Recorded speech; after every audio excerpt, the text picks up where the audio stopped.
Voilà, vous faites bien de nous suivre. Vous êtes toujours sur RT1 et nous sommes en train de prendre, nous avons pris langue avec l'imam Yao Mohamed de la mosquée Al-Iman à Koumassi et c'est très intéressant cette causerie, on va dire, hein. On échange sur le Ramadan et avant d'avancer dans nos propos, essayons de faire juste une petite récap de ce Ok, que nous avons dit ok. antérieurement. Mhm. Le Ramadan, ce n'est pas seulement la privation de nourriture Oui. ou avoir un creux le long de la journée, mais c'est vraiment cette redécouverte, j'ai beaucoup aimé le mot, Oui, oui. se C'est redécouvrir, vrai, c'est très se important. transformer. Voilà. Et intérieurement, quand vous êtes transformé, de toute façon, on n'a pas le choix, Il n'y a on rien à le faire. verra, Voilà, hein, ça va rejaillir on va sur rejaillir, l'aspect extérieur. avant d'aller Voilà, voilà, au décade. voilà. Donc, comme je le disais, voilà, en fait, c'est l'expression de la sincérité par excellence, comme je l'ai dit. Voilà. Donc, Être sincère avec Dieu être et avec sincère les avec hommes. Dieu, voilà. Avec soi-même déjà, il faut Mhm. être sincère parce qu'on s'abstient de manger, de boire et tout ça. Ça, c'est une sincérité vis-à-vis de soi-même. Maintenant, la sincérité vis-à-vis de Dieu, voilà, c'est de lui dire que je me plie à tes recommandations, à tes règles, à tes Mhm. obligations. Mhm. Voilà. Donc, la sincérité maintenant vis-à-vis de l'autre, c'est de faire en sorte que dans nos relations, voilà, nous soyons, voilà. C'est-à-dire que cette relation de confiance doit renaître entre les hommes. Mhm. Et c'est à partir de la sincérité que cette confiance va revenir. Parce que D'accord. on vit une grave crise de confiance dans C'est la vrai. société. Voilà, c'est-à-dire que même dans la même famille, entre les conjoints, entre les enfants et les parents, entre les collaborateurs, voilà, Trop de suspicion. trop de suspicions.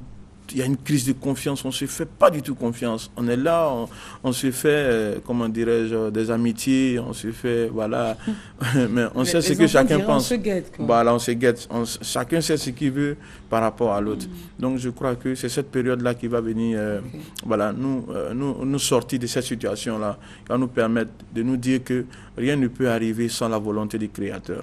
Et donc si on est d'accord que rien n'arrive sans la volonté du Créateur, c'est qu'on est d'accord que l'autre ne peut pas me nuire sans son accord. Et s'il accorde une certaine nuisance, je prends ça au compte de l'épreuve, et puis je subis cela, et puis je me lève, et puis j'avance. Les décades, nous sommes dans la première décade. Effectivement, on est dans la première décade, c'est la décade de la miséricorde, hein? Rahma. Et la miséricorde a un sens très profond. C'est la miséricorde d'abord, c'est la tolérance, c'est la compréhension, c'est la compassion. Voilà, c'est d'accepter l'autre avec ses défauts, tout en cherchant à les corriger. C'est ça la miséricorde. Cette première décade, comme le prophète sallallahu alayhi wa sallam a dit, représente la miséricorde. Donc, pendant cette décade, on fait preuve de miséricorde afin de mériter la miséricorde du Seigneur. Et donc, si nous avons la miséricorde du Seigneur, alors nous sommes aptes à rentrer maintenant dans le pardon. Ça, c'est la deuxième décade. Donc, faisons en sorte que, au sortir de ces 10 premiers jours, nous ayons vraiment vécu la miséricorde, que nous réalisions la miséricorde La à notre niveau. compassion. Voilà, la compassion, la compréhension surtout de l'autre, la tolérance surtout, le haut niveau de tolérance. Imagine le Seigneur qui nous crée, l'omnipotent, l'omniscient, il peut tout faire, et puis bon voilà, il nous laisse faire. Voilà, on fait des désobéissances, voilà, on fait des actes. Il pardonne à chaque fois. Voilà, mais il pardonne, il refuse de nous châtier maintenant. Et il a fait cette grâce, cette faveur-là à la communauté de Muhammad sallallahu alayhi wa sallam. Et quand on parle de la communauté de Muhammad sallallahu alayhi wa sallam, on parle de la communauté croyante et même la communauté non croyante. C'est-à-dire que voilà, tous ceux qui sont venus après l'avènement de l'islam, après l'arrivée du prophète Muhammad sallallahu alayhi wa sallam, sont considérés comme de la communauté de Muhammad sallallahu alayhi wa sallam. Mais elles sont départies en deux. Il y a une communauté croyante et une communauté qui n'a pas encore cru. Voilà, qui n'a pas encore cru, mais qui va probablement croire avec la grâce et l'aide d'Allah subhanahu wa ta'ala. Donc, cette miséricorde-là, elle doit s'exprimer au niveau de nos relationnels avec les autres. Et c'est pour cela que... Donc, il ne faut pas confondre La miséricorde ici, avec la sincérité dont nous parlons, c'est-à-dire qu'on est sincère, mais on est miséricordieux. On fait preuve de miséricorde, on fait preuve d'acceptation, de compréhension de l'autre. Voilà. Tant bien qu'on est sincère, c'est différent de l'hypocrisie. Non, c'est différent. Voilà, il faut faire attention. On reviendra là-dessus. Il m'a resté en notre compagnie. Juste une petite ouverture avec ce avec quoi on va rompre le jeûne ce soir. C'est très important. C'est très important. Il ne faut pas commencer à rompre le jeûne avec du riz ou du foutou. Non, ça va pas le faire. On commence tout doucement et puis ça va crescendo. C'est ça. Alors on vous propose, nous, ce soir, pour couper là, le jeûne avec notre pâtissier Serge Herry, qui est pied bonjour. Bonjour Christelle. Pain au raisin. Au pain au raisin, Voilà. effectivement. Et prochainement, on aura ce que j'aime, le chocolat. Le chocolat, effectivement. D'accord. Alors, le pain au raisin, la pâte est déjà montée. Là, oui, c'est toujours la pâte à brioche qu'on a eu à travailler la dernière fois. Voilà. C'est simple. Avec la pâte à brioche, nous allons utiliser ce qu'on appelle la crème pâtissière, qui est là, des raisins, voilà, parsemés de raisins, et puis un œuf. Ils sont secs? Oui, des raisins secs, Et puis un œuf pour faire la dorure. Donc rapidement, nous allons passer à la démo. D'accord. Ok. Sur une planche, une table de travail, vous allez faire la baisse de votre pâte à brioche, voilà, comme ceci. Ok. Et la farine a ceci de faciliter. Oui, la farine permet de pouvoir abaisser la pâte sans qu'elle se colle au rouleau. Oui, et puis à la table. Voilà. Donc, c'est un peu ça. Et la pâte, là, pour la voir, c'est ce qu'on a vu la dernière fois. Effectivement, c'est la même pâte. Voilà. Là, elle est bien, bien étalée. Elle est bien glacée. Ah oui, on avait dit qu'on l'a conservée au réfrigérateur. Au congélateur. Au congélateur. Au congélateur, parce que c'est une pâte qui monte, qui contient une fermentation. Ok. Voilà, une pâte qui se fermente. Donc, si elle reste au réfrigérateur, elle risque de pourrir. Ah ouais, donc il faut la mettre au congélo. Voilà, c'est ça. Ok. Et là, quand elle est étalée comme ça... Lorsqu'elle est étalée, nous allons prendre la crème pâtissière. Voilà. Faire le nappage, ou peut-être en termes abricotés, la pâte. Voilà, comme ça. Et pourquoi on la met justement la crème pâtissière? On la met à l'intérieur pour donner la saveur du pain au raisin. Ce goût. Voilà. D'accord, c'est la crème pâtissière. Ok. Donc, rapidement. Voilà. Ok. Une fois que nous avons nappé cette pâte, nous allons ajouter parsemé de raisins secs. Ah, d'accord. Voilà. Parsemé de raisins secs, la pâte. Ok. Une fois que c'est fait, nous allons rouler la pâte. Ok. Et là, on fait ça. À la main. Voilà, c'est avec la main. Oui. Ok. C'est simple. C'est un jeu. C'est comme une natte. Ah, d'accord. Voilà. Lorsqu'on plie une natte, il faudrait bien la plier pour ne pas qu'elle se déroule. Donc, on va bien serrer. Et puis, rapidement. Voilà. Ok. Jusqu'à ce qu'on avance. Jusqu'à ce qu'on on termine de rouler la pâte. Ok. C'est le même pain au raisin qu'on a toujours, enfin je veux dire sur le marché là. Oui, c'est ça, c'est le même pain. Ok. Mais on a une forme assez voilà. circulaire, non? Oui, qu'on a. On va découvrir l'aspect de la pâte au pain au raisin. D'accord. Ok. Une fois que nous avons roulé, nous allons prendre une plaque, mettre du papier sulfurisé comme ça.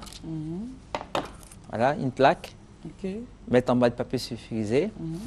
Et puis prendre sa raclette, couper le pain.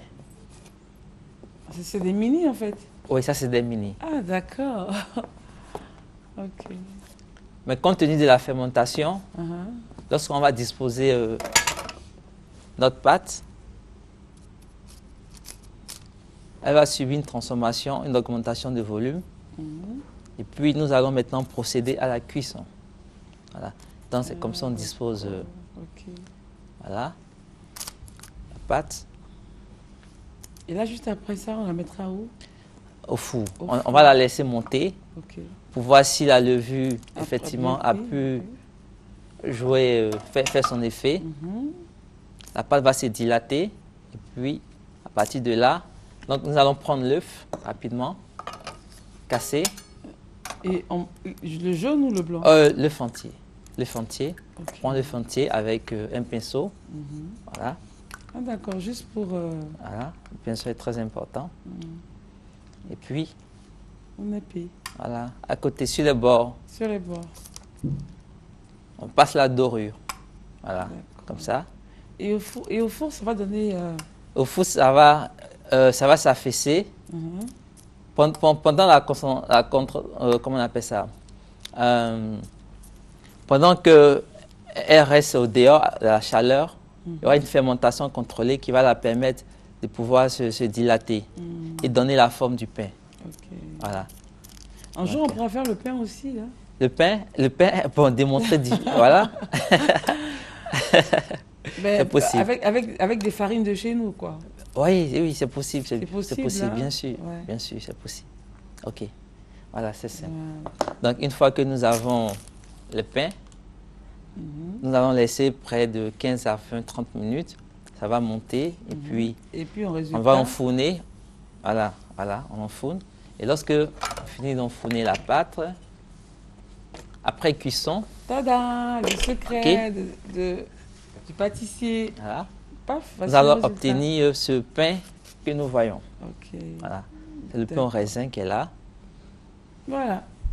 Et justement, si on doit rompre le jaune avec, il faut y ajouter un peu de yaourt. Hein. Ouais, normalement, hein, c'est ça. Hein. Il est léger, il se prend au petit déjeuner Léger, comme voilà, au goûter. Tout à fait. Donc, il peut vous permettre de couper effectivement votre jeûne. Votre jaune. Voilà. Mais avec un peu de yaourt, non, à côté. Du yaourt, du thé. Du thé. Du yaourt. Ok. Voilà. Parce que c'est léger, on a besoin de quelque chose qui soit léger. D'abord. Voilà, d'abord, et puis on va voir comment Pas ça se commencer passe. en force. Voilà. Merci beaucoup, Serge-Éric. Ok, merci Christelle. La semaine prochaine, je veux mon chocolat. Ok, on va faire de bobos au chocolat. Merci beaucoup. Ok. Alors, on revient à ce qu'on disait, à l'enseignement, à tout ce qu'on apprenait avec l'imam. Mais avant, juste une toute petite transition avec Judith. Et on se retrouve juste après. À tout à l'heure.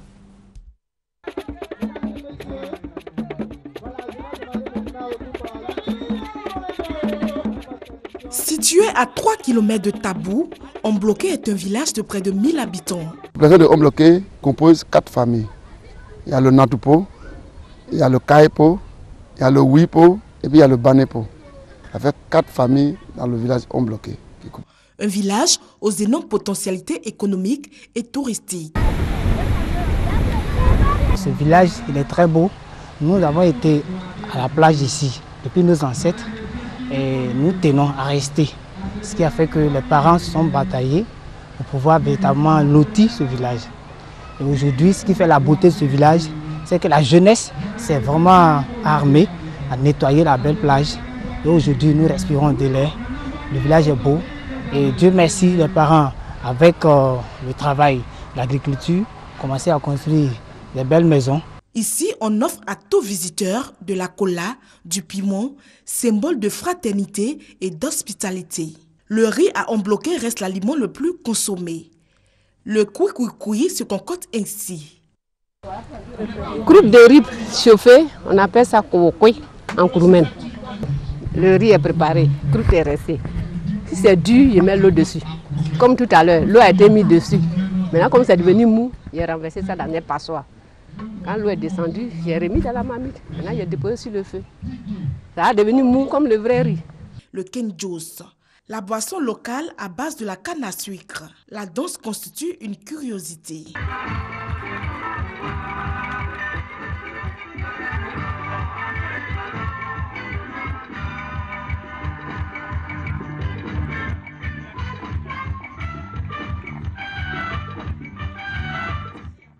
Mais le village ne tire pas suffisamment profit de ses richesses par manque de commodité.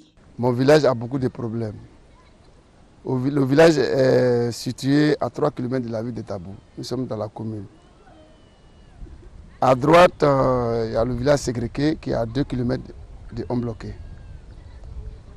On bloqué, à Sécurité, il y a le courant qui est à 2 km de on bloqué. À Hibodoké, ça fait 1,5 km de on bloqué, il y a le courant. Et dans la ville de Tabou, qui est à 3 km de on bloqué, il y a le courant. Et on bloqué seul et enclavé, il n'y a pas de courant. Nous sommes au bord de la mer, mais on n'a pas le courant. On n'a pas de route 1 pour arriver au village.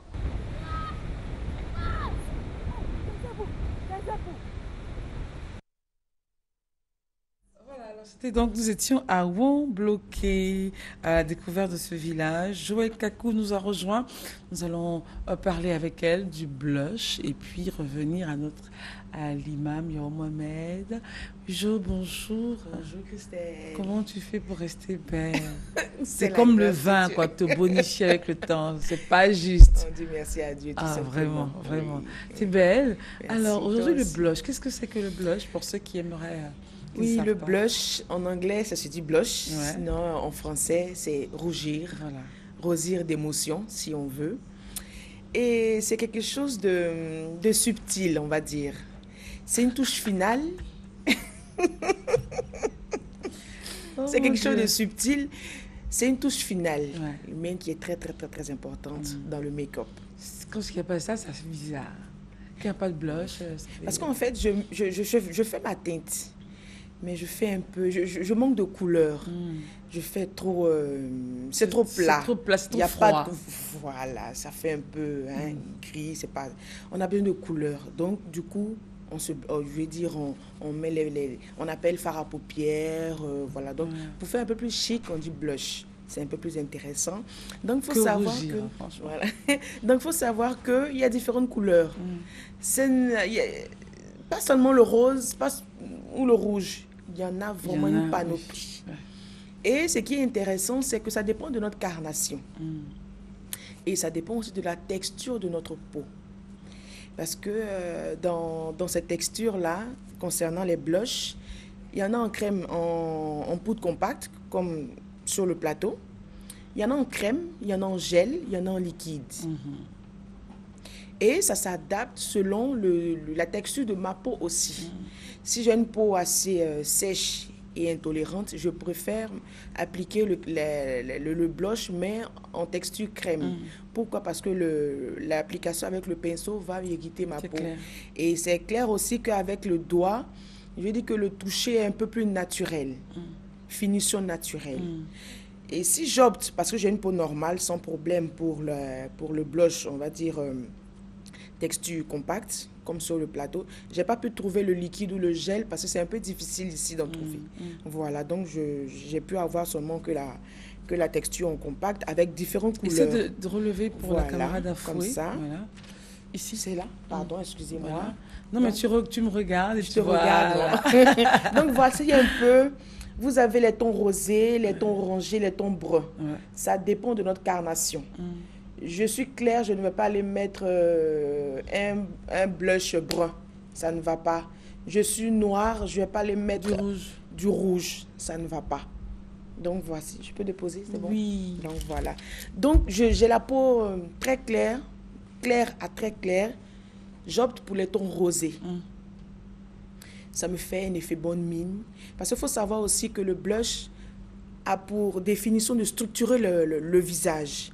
On va dire pour creuser un peu, pour apporter vraiment un petit creux. Voilà, un creux. Donc c'est très très important de savoir, de bien choisir son blush. Donc comme j'ai dit, j'ai la peau très claire à très claire, les tons rosés, j'ai la peau mate, les tons orangés ou cuivrés, et puis j'ai la peau noire, les tons bruns. C'est vraiment très beau quand vous voyez une belle femme noire qui parce qu'elle connaît sa texture, met du brun ou du cuivré. C'est vraiment, vraiment très, très joli à voir. Donc, en fonction de ma carnation, en fonction du type de ma typologie, j'applique mon blush. Donc, c'est pas seulement le rose ou le rouge. Il y en a plusieurs. Il y a le orangé, brun, couleur prune. C'est vraiment joli. Toi, Christelle, un ton orangé Merci, Jo. Et tu seras toute pétillante. Merci, Jo. Merci en tout cas, merci. Voilà. C'est vrai que nous sommes en temps de carême, mais en même temps, l'imam m'a dit quelque chose de très important. Faudrait pas qu'on sache, il ne s'agit pas de se rendre misérable, malheureuse, non. Au contraire, je me rappelle de ma Ferima qu'on salue avec maman Cissé et tout. Elles sont pimpantes et tout. On dirait pas du tout qu'elles jeûnent. Et c'est justement de ça qu'il s'agit, de ne pas montrer qu'on souffre en fait. Que c'est un véritable plaisir d'être dans ce moment-là. Et en revenant sur la première décade, la miséricorde. Ouais. Pour ceux qui ne comprennent pas, on peut dire aussi avoir pitié, avoir des sentiments de compassion, tolérance et tout cela. Ouais. Effectivement, c'est ça. La miséricorde, c'est plus immense que avoir pitié, voilà. C'est plus grand. Voilà, c'est plus grand. Parce qu'on dit que oui, Dieu, il est miséricordieux. Voilà, c'est accompagné. On parle de Dieu, le tout miséricordieux et le très miséricordieux. Voilà, le tout miséricordieux une parce compassion immense. Il accorde sa grâce à tout le monde. À ceux qui lui font obéissance et à ceux aussi qui lui font désobéissance. Sur les mauvais. Voilà, donc il offre ses grâces à tout le monde. Donc il est tout miséricordieux. Voilà, donc c'est la même chose. Il faut comprendre cela aussi dans ce sens-là, en tant que serviteur, en tant qu'être humain. Il faut faire preuve de miséricorde. Voilà, parce que donc la miséricorde ici, on a dans la miséricorde le partage. Voilà, le partage, parce qu'on vit un moment de privation. Partage comment? On partage ce dont on a. On partage les biens qu'on a, on partage en termes de nourriture, on partage en termes de fraternité, en termes de convivialité, en termes de jovialité. Voilà. Donc le partage, c'est vrai, c'est au niveau physique, mais au niveau spirituel aussi, au niveau métaphysique. C'est-à-dire que voilà, on partage la bonne humeur, voilà, on partage le sourire. C'est très important pendant le jeûne. On n'est pas fâché. Hein? Imaginez que le prophète sallallahu alayhi wa sallam dit que rencontrer son frère, sa sœur avec un sourire, c'est une aumône. C'est comme si on donnait quelque chose à quelqu'un. C'est le meilleur cadeau. Imaginez le sourire, c'est que ça peut changer dans la journée d'une personne. Alors qu'avoir un visage renfrogné aussi, c'est que ça peut créer comme problème à une personne. Voilà. Ça dépend des personnes que nous avons en face. Donc dans la miséricorde, il y a le partage. Le partage de tout ce qu'on peut partager. Voilà. Le partage de tout ce qu'on peut partager positivement. Voilà. Il y a la compréhension, comprendre l'autre dans sa faiblesse, comprendre l'autre dans ses erreurs, comprendre l'autre dans le fait que voilà, elle fait des efforts pour changer. Voilà. Dans la miséricorde, on a la compassion. Voilà, la compassion, quelque chose qu'on vit, on a une sorte de pitié, mais allant encore plus en profondeur. Voilà. Dans la miséricorde, on a l'amour qu'on exprime vis-à-vis de l'autre parce que c'est un semblable. Voilà. Donc, dans la miséricorde, on a tout cela. Donc, il faut faire montre de cette miséricorde-là pendant cette période. Voilà. Il faut faire montre de cette miséricorde. Et quand nous allons faire montre de cette miséricorde, nous allons avoir aussi la miséricorde du Seigneur. C'est justement pourquoi le jeûne commence par la miséricorde. Parce que paradoxalement, on aurait compris que ça commence par le pardon. Ouais. Alors que la deuxième décade, c'est le pardon. Mais là, ça commence par la miséricorde. On commence par la miséricorde. C'est travailler le comportement envers... Voilà. Dans cette miséricorde, on a tout. Donc, il faut comprendre qu'on vit la période de la miséricorde. C'est-à-dire que si on pouvait dénommer ces journées de jeûne-là, on allait dire les journées de la miséricorde. Voilà, les journées, je ne sais pas, journée mondiale ou quoi, de la miséricorde. Donc, on fait preuve de miséricorde en tout. Hein? La miséricorde même qui transcende les hommes et qui va même... jusqu'aux animaux, jusqu'aux plantes, jusqu'à ce qui vit autour de nous. Voilà, l'entretien de l'environnement, faire en sorte que les gens se sentent bien quand ils sont dans votre sillage, dans votre entourage et tout cela. Ça rentre dans le cadre de la miséricorde. Voilà, on fait preuve de miséricorde vis-à-vis de l'atmosphère, vis-à-vis de l'environnement, vis-à-vis de ceux qui vivent avec nous. Et on fait preuve de miséricorde vis-à-vis de soi-même aussi. Voilà, il faut souvent aussi se faire miséricorde, ne pas être trop dur avec soi-même. Voilà, se dit à un moment donné, voilà, on se relâche un peu, bon voilà, on se dit qu'on est être humain, on est vulnérable. C'est-à-dire ne pas trop culpabiliser. Parce que si on rentre dans la grande culpabilisation, on va tomber dans le désespoir. Et si on tombe dans le désespoir, voilà. Dieu n'aime pas le désespoir, il n'aime pas les désespérés. On est fermé à tout, même à Dieu. Voilà, donc on devient radical, on est bloqué dans l'esprit et tout ça. Donc c'est cette miséricorde qu'il faut exprimer en cette période. C'est très important. Voilà. Mais il faut savoir qu'on vit la période de la miséricorde avant de pouvoir l'exprimer. Parce qu'il y en a qui ne savent pas qu'on est dans la période de la miséricorde. Donc dans la période de la miséricorde, il n'y a pas de méchanceté. Mais donc s'il y a eu méchanceté pendant la période de la miséricorde, dans le pardon, dans la décade du pardon, on va faire l'expression maintenant du pardon. Vous voyez? Parce que dans la miséricorde, logique, hein. Voilà, dans la miséricorde, on a le pardon, mais spécifiquement le pardon va se dégager maintenant. Voilà, on va exprimer le pardon à tous les niveaux. Vous voyez? Donc, on est à la fin de cette décade de miséricorde. Aujourd'hui, c'est le 9e jour du jeûne. Voilà, demain samedi, on sort de la miséricorde et on rentre de plein pied dans le pardon. Donc, avant de sortir de cette miséricorde, on peut s'asseoir, on peut faire un bilan, je dirais, à mi-parcours. C'est-à-dire qu'on se demande, mais quelle est la miséricorde que j'ai pu exprimer dans ma vie durant ces 10 jours?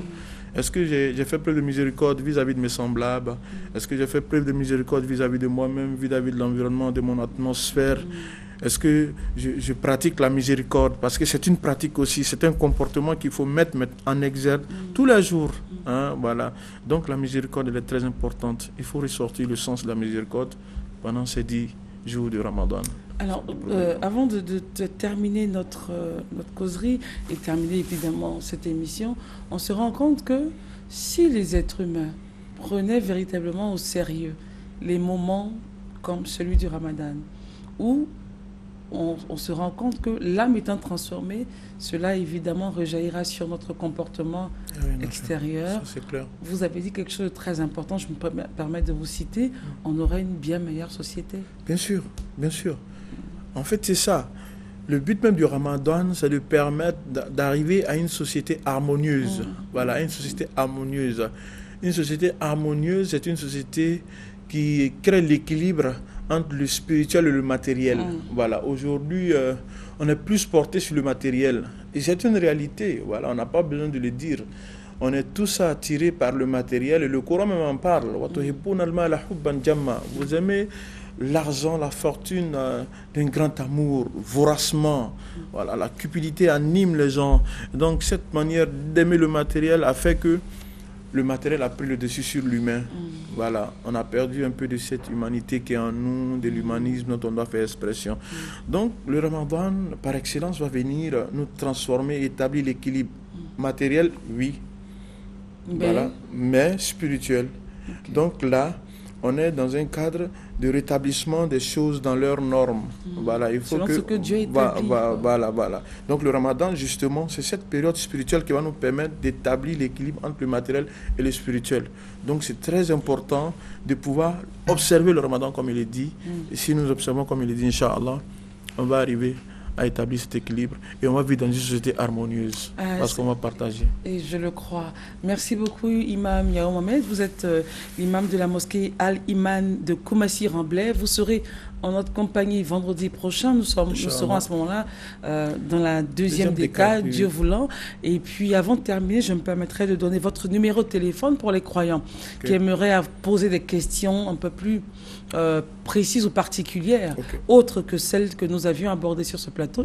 L'imam répond au 07 40 68 42. 07 40 68 42. Merci beaucoup, Jo. Merci à tout le monde, à la régie, au son, à la caméra, à la vidéo, au Noda, au chef de plateau Yao. Voilà, on parle de s'abaisser. Hein. Il demande à ce qu'on le cite.